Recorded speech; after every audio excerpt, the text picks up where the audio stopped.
I go to school, मतलब मैं school जाता हूं। I go to school.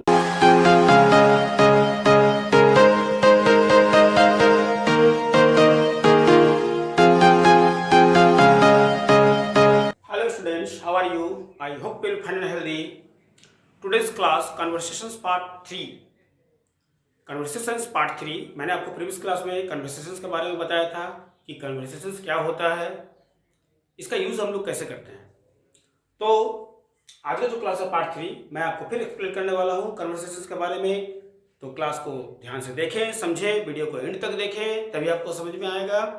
और कन्वर्सेशन जो होता है, मैंने आपको बताया था कि बातचीत के लिए होता है। कन्वर्सेशन मतलब बातचीत होता है जब हम अपना जो शब्द है वो किसी और के पास हम लोग रखना चाहते हैं, इसे हम लोग कन्वर्सेशंस कहते हैं, जिसको हम लोग बातचीत कहते हैं। तो पार्ट 3 में मैं आपको पार्ट 1 पार्ट 2 भी मैंने आपको एक्सप्लेन किया। आज पार्ट 3 में एक्सप्लेन करने वाला हूँ, जो कि आज आपका व्हेन से मैं एक्सप्लेन करने वाला हूँ।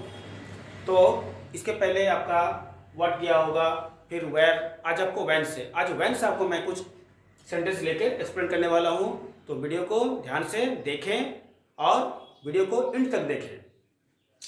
तो कन्वर्सेशंस जो कि बातचीत के लिए है, और ये सब जितने भी सेंटेंसेस आप देख रहे हैं ये डेली यूज वर्ड है, जो कि हम लोग हमेशा डेली सेंटेंसेस में ये हम लोग यूज करते हैं। जैसे डेली यूज सेंटेंसेस मैंने यहाँ पर लिख भी दिया, क्योंकि ये सब दिन भर में हम लोग बोले जाने वाले, ये सब क्या है, दिन भर में बोले जाने वाले शब्द हैं। जैसे मैं यहाँ पर व्हेन से कुछ 5-6 एग्जाम्पल मैं यहाँ पर लिया हूँ।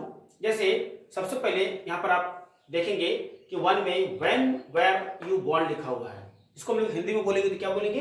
व्हेन वेयर यू बॉर्न को आप कब पैदा हुए थे। बॉर्न मींस जन्म लेना होता है, तो आप कब पैदा हुए थे, इसको हम लोग बोल सकते हैं।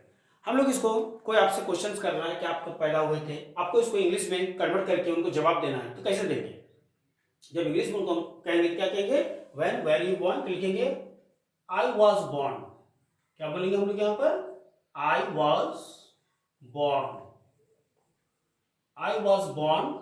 अब यहाँ पर जब आप जन्म लिए हैं उस समय का दे सकते हैं। जैसे आई वॉज बॉर्न इन 1990, मान के चलिए यहाँ पर आप एक एग्जाम्पल यहाँ पर दे दिए कि आई वॉज बॉर्न इन 1990, मैं 1990 में जन्म लिया, पैदा हुआ।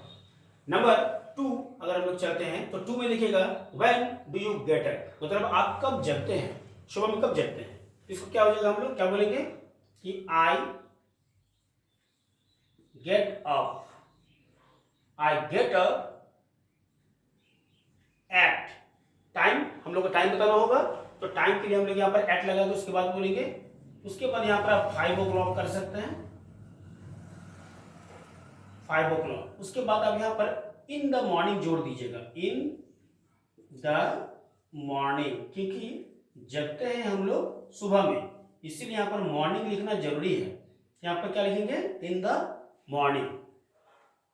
नेक्स्ट चलते हैं, अगर कोई आपसे क्वेश्चन करता है कि when do you go to school, मतलब आप स्कूल कब जाते हैं, तो आपको यहाँ पर क्या बताना होगा आंसर में कि आई गो टू स्कूल, मतलब मैं स्कूल जाता हूं, I go to school.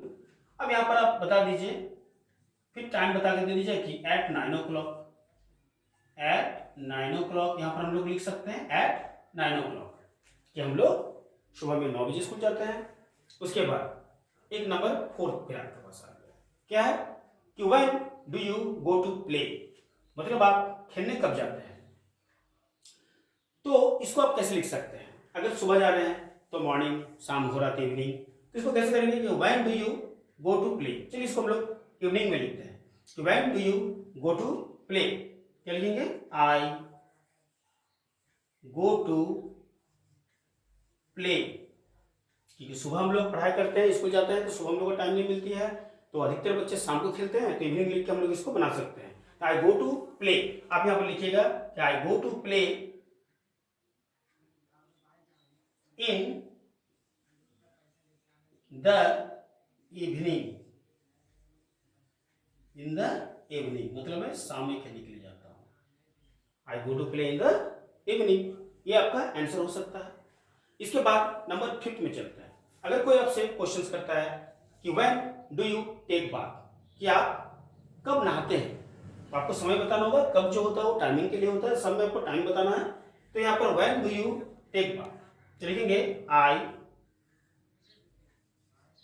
Take bath, I take bath, यहां पर भी टाइम बता दीजिए, at 7 o'clock, I take bath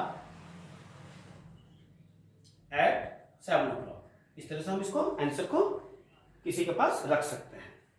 उसके बाद नंबर 6 आपको जो कैमरे में है थोड़ा सा कम दिखेगा, थोड़ा सा वो कैमरा के चलते, तो इसको मैं बोल देता हूँ, आप इसको समझ लीजिए कि when do you take your lunch, when do you take your lunch मतलब आप अपना लंच जो है वो कब करते हैं। लंच बोलेंगे तो दोपहर का जो भोजन होता है lunch, when do you take your lunch. तो यहाँ पे लिखेंगे आई टेक, देखिए यहाँ पर टेक है, हैव भी हम लोग लिख सकते थे तो टेक से बना रहे, आई टेक माई लिखिएगा यहाँ पर, my lunch, I take my lunch. आप क्या लिख सकते हैं, टाइमिंग यहाँ पर बताइए, एट 1:30 लिख सकते हैं या तो 1 लिख सकते हैं, एट 1 PM ऐसे लिखिएगा, एट 1 PM। इससे क्या पता चलेगा कि आप दोपहर में लंच को कर रहे हैं, PM लगा देने से। I take my lunch at 1 PM, ये आपका आंसर होगा। तो कन्वर्सेशन जो होते हैं वे आपके इंग्लिश को क्या करते हैं, बहुत ज़्यादा स्ट्रॉन्ग करते हैं। और ये जो जितने भी सेंटेंसेस आप देख रहे हैं जो कि मैं तोड़ के ले रहा हूँ, वेयर से, व्हेन से, व्हाट से, इससे क्या होगा, अगर आप इसको वीडियो पर अगर बने रहते हैं, अगर इसको फॉलो करते हैं वीडियो को, और ये सब सेंटेंसेस जितने भी हैं अगर इसको आप ध्यान से देखते हैं, समझते हैं, तो इन फ्यूचर आपका जो इंग्लिश है स्पोकन वो धीरे धीरे मजबूत होते जाएगी। स्पोकन के लिए आपको बहुत दूर कहीं जाने का जरूरत नहीं है, आप अपने मेहनत से ही स्पोकन को टाइट कर सकते हैं। आपका स्पोकन जो है यहाँ से आपका धीरे धीरे सुधार आपका होते जाएगा। और प्रैक्टिस मस्ट बी इम्पॉर्टेंट। अगर आप प्रैक्टिस करते रहते हैं, वीडियो पर बने रहते हैं और बार बार प्रैक्टिस करते हैं, सेंटेंस को बार बार आप देखते हैं, नोटिस करते हैं, तो आपका जो स्पोकन है, इंग्लिश स्पोकन, वो बहुत जल्द ही आपको समझ में आने लगेगा और आप बहुत जल्द इंग्लिश में कन्वर्सेशन जो है वो कर पाएंगे। तो आज ये क्लास पार्ट 3 कन्वर्सेशंस व्हेन आपको कैसा लगा जरूर बताएं, समझ में आया नहीं आया ये भी बताएं।